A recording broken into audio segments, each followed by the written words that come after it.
welcome back to the channel. We've got our Xmaxx here back in the workshop, and we are going to be talking today about shock absorbers. We're going to show you how to rebuild them, replace the oil in them, and we actually want to put some heavier weight oil into this truck, trying to adjust the handling, so we'll see how that works. If you haven't liked, shared or subscribed to the channel, please do click on that subscribe button. It really does help us. And watch on and we'll show you what to do. So we are going to use 600 CST oil. Now, I did cover this in a previous video. That is equivalent to Traxxas 50 weight. The weights vary from manufacturer to manufacturer, but CST is a constant. So if you get 600 from anyone, it'll be exactly the same. There isn't going to be anywhere near enough there to do all 4 shocks, but I have got some more. So first task is a body shell off. Don't even need to take the wheels off it. It's just one thing you don't need to do. So to remove the shocks, you've got a little cap head bolt there. Just need to remove that, and it's exactly the same on the rear. And at the front, down here, exactly the same. Just remove that little bolt there, and there's a pin which slides out, and then your shocks can come out. So we'll take all 4. I'm not a fan of the green colour, but that's what we've got. We'll take all 4 of our shocks off, and we'll get them on the workbench.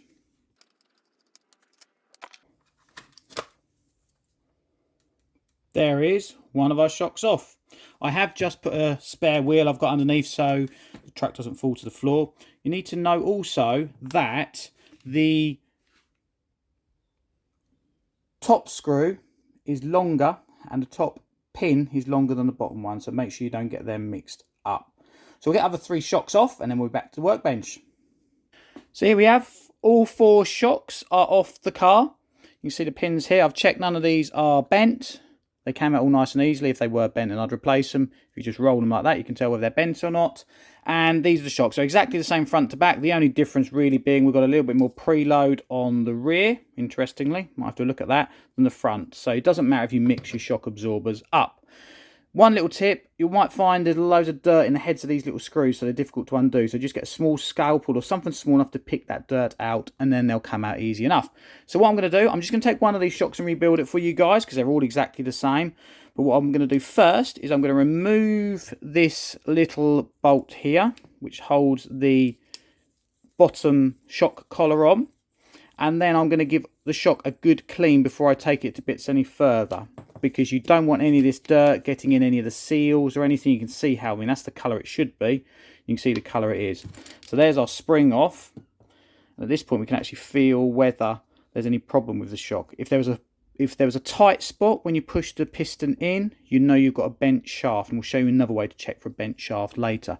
But what I'm going to do now, off camera, is going to give this a good clean, and then we will be back to take it to bits. So we've given our shocks a good clean. Springs, retaining, collar at the bottom we don't need, nor the screw. So the first thing I'm going to do is empty out the old oil. Now, depending on how tight this has been undone up, now that's come off quite nice and easily. So we've got an old container here, which we will empty the oil into. This is a good test now to see how damaged, or sorry, how old this oil is, how dirty it is. There is a little blue diaphragm on here. Move that to one side, and there we go. That oil is pretty clean. Well, we know this truck isn't very old, so it hasn't done that many runs. It's probably done less than 20 runs actually. So we will leave that. Push the piston up and down a few times to get the oil out. And then what I will do is I'll just set that aside on a piece of cloth for the last amount to drip out. Now what you can find, no, it's not on that one, it's on this one. I noticed that the diaphragm split, so you are likely to get some leakage there. So if you get that, you will replace that, and we'll replace that.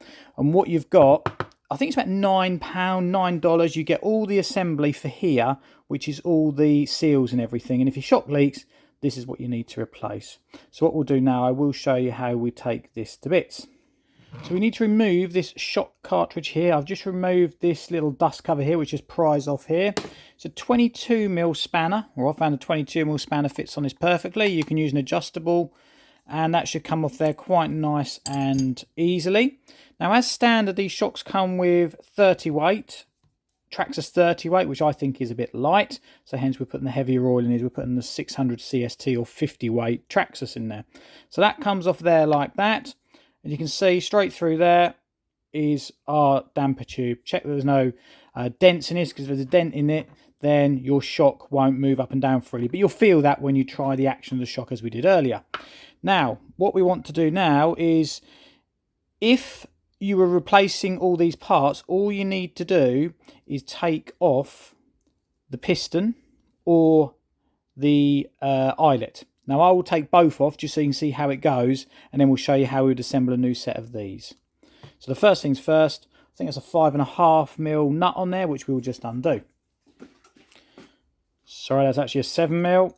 There's a 7mm spanner on there, just to take that nut off. And we will lay everything out on here. So you've got a nut, you've then got your piston. Doesn't matter which way the piston goes on. Sometimes you have a tapered piston, but this is not tapered. That's completely square on there. With that removed, we can then very carefully remove that from there. It does actually recommend, when you rebuild these, to actually rebuild all the pistons or all the seals and that up on the shaft first. So we'll show you how to do that. We'll just strip this down so you can see exactly what we've got. You would normally take off the eyelet here. What you can do is grip it very, very closely to the bottom there. I'm going to use those cutters there, just on there. And then that comes off easily. You can get proper shock pliers, which have got rubber tips on them, which I have got, just not to hand at the moment, which are the best things to use, because if you've got any scratches in this shaft, then it's going to leak. And another thing just to do now, while we've got this shaft off, check to see it's completely straight. Does it roll perfectly? Yep, that rolls fine. If it had a slight curve or bend in it, it would not roll. So there is our shock shaft. We've got a little retaining clip in here, which I've already just started to remove, just forced it out from that side. So that comes off there like so. So we then have this washer, or this plastic moulding, which is actually what that clip sits into to retain it. And then in there, you'll see we have the rubber seal. It's only got one washer in there, which is a little bit poor. Normally I'd expect to see a two in there. Unfortunately it's blue, so it doesn't show up too well on my blue background here, but so be it. And then the other thing you've got this blue washer, which seals the outside of the shock absorber. So that is, all intents and purposes, the shock assembly stripped down.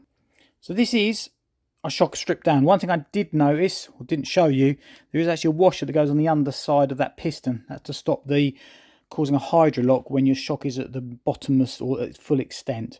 So these are the bits you get in a rebuild kit. I think it's that, and that. So they are the bits you then assemble onto your shaft, and we'll show you how to do this. So the first thing I'm actually going to do is I'm actually going to put the eyelet back on. Quite straightforward, just a reverse of what we just done. And if you can see, I have actually created a small mark on the shaft there, but because it's right at the end, that doesn't matter. That's why you don't grip it here. Don't grip it there. You need to grip it right at the end there. So I'd normally use some shock pliers, but we haven't got any of them to hand. So with that fully done on, we slide on the cap. We then slide on the housing. And then the first thing to go on is our new blue seal. Now, make sure, this has already got oil on it, but make sure when you put this, these are not assembled dry, because this is when you really want these to seat properly. One of the best things to seat this with is actually, it's actually a green associated slime, which is one of the best things to use, but I haven't got any of that to hand at the moment. And then that goes on there like so. Push that all the way home. Then you have this clip, which just goes in there, which seats that all in. That must sit flush with your thread, otherwise you won't be able to get your shock done up. Make sure you put this washer on. This was what I didn't show you when I took it to bits. It goes on before the piston. Goes in that little recess there.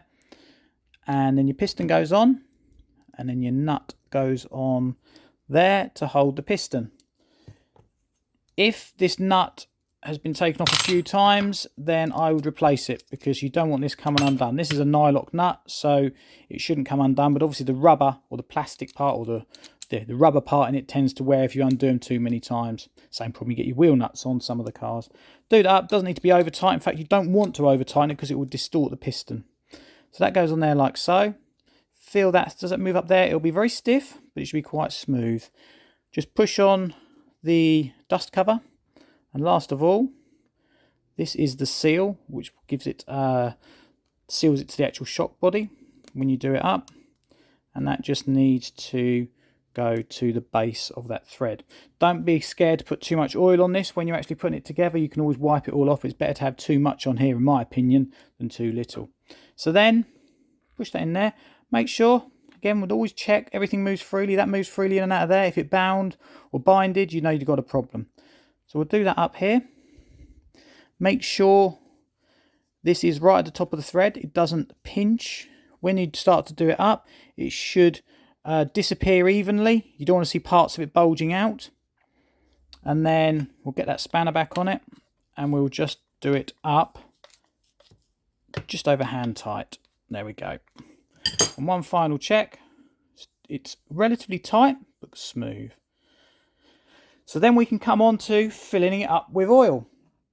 I'm putting 600 CST in it. I'm actually just going to fill this up off camera because I can't quite see what I'm doing. So we've filled that up with the piston extended all the way. I'd fill it up to, what's that, about 5 mil, 6 mil from the top. And what you want to do, you want to work that piston up and down a few times just to work the air bubbles out. See those air bubbles? It's not massively crucial on these big cars. Certainly when we race with the smaller scales, we do this. This is very important, but with these, it's not so much of an issue. So what you can then do is just leave this for a few minutes for those air bubbles to naturally rise to the top, as you see they're starting to do. What I would normally do is do all 4 shocks to this stage and then leave them, and then you can come back to them in a little bit of time when all those bubbles are gone. So we will just leave that, and we'll come back to that shortly. So we've let that settle for about 5-10 minutes. You see there's no air bubbles in that at all whatsoever now. So what we need to do now is put on the little blue diaphragm cap, whatever you want to call it, and then start to screw on the top. Make sure you don't get this cross threaded, and you'll see there's a little hole there, which is where the oil will start to come out in a minute. Now I'm just going to screw it on a little bit, and then what I'm going to do, I'm actually going to push this push the shaft all the way in, and that way I'll get 0 rebound on these shocks, which is the way I'm going to set them up. If you'd have screwed up this top with the piston a little way out, when you push it all the way in, it'll create a little bit of pressure and want to move back out a little bit. So that is in, you've got some rebound on your shocks. You don't need it on these. So if you continue to screw this up, should then get, there we go, a little bit of oil come out of there. So handy, obviously, always to have some, I've got a little bit of blue roll here, just to wipe away that oil as it comes off. Screw that up hand tight, or good hand tight. There we go. And then clean that off. I actually just use this. I've got some IPA solvent. I'll just spray some of that on there and just wipe off any of the oil. You can use things like brake clean. In fact, brake clean is a handy thing to have about in the workshop. It's cheap and it does the job of degreasing and the likes. I tend to use one just cleaning the bodies and things. I find baby wipes are very good, and obviously also a paintbrush. So we'll just give this a wipe off camera. And that is one shock absorber pretty much rebuilt. As you can see, I pushed that in. What I mean is no rebound. If you do the shock up and you push it all the way in and it gets to about there and it will then springs back out on its own, that means you've got a bit of rebound. Don't think you need it on these shocks. And in fact, you can actually blow the shocks if you have too much rebound, if it comes all the way out to there. So I don't think you need that. So that's all done. All we need to do now is put our spring back on and then our collar. Get the collar on the right way round so it lines up with the screw there. And what I also just do, just make sure that your spring is not rubbing on the body anywhere. You might just need to just bend the spring a little bit, but that is good because then you start to get wear on these. It wears off the anodizing on those. So all we need to do now is put that screw back in here and we can put them back on the truck. So there we have 4 nicely rebuilt shocks with some heavier shock oil. And as easy as that, they're back on the truck. Just one thing I have heard, people have asked, what ride height do you run? Well, I would always try and run the arms level. And that means just adjusting these collars at the top here. Make sure they're the same each side. They won't be the same front and back. Make sure you've got your lipos in when you do that. So that's the one last thing we've got to do. And then we'll take it out for a rip and see if our stiffer suspension has made any difference. Creaky gear by the sounds of it. Oh, after you, sir. Right out on the green one. Oh!